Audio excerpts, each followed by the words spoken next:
নমস্কার বন্ধুরা, অনেক দিন পর চলে এলাম আবার একটা নতুন মিনি ব্লগ নিয়ে।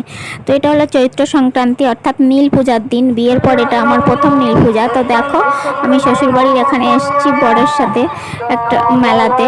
ছোট্ট গ্রাম্য পরিবেশে সুন্দর একটা মেলা। এখানে নীল পূজা হচ্ছিল আর এখানে ফুল, ঠাকুরের শিবের মাথায় ফুল চড়াচ্ছিল। সেই ফুল পড়ে যাওয়ার পরে তারা ঝাঁপাবে, যেটা আমরা প্রতি বছর আমার ওখানে দেখে থাকি। এবার বাড়ির সবাইকে ছাড়া খুব মনে কষ্ট হচ্ছে, তাহলেও এটা ওখানে দেখছি। মেলাতে এসে মনটা খুবই ভালো লাগছে।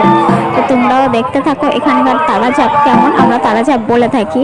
তো যদি ভালো লাগে একটা লাইক করে দিয়ে চ্যানেলটাকে সাবস্ক্রাইব করো। তো আমরা দুজন মিলে এসেছিলাম এই ঝাঁপেতে, আর তারপর দুজন একটু আইসক্রিম খেয়ে নিয়েছিলাম। আর দেখতে দেখতে অনেকটা রাত হয়ে গেছিলো। তো এখন তাদের ঝাঁপ হতে থাক, তোমরা তাদের ভিডিওটা দেখতে থাকো আর আমরা তাদের বাড়ি যেতে থাকি।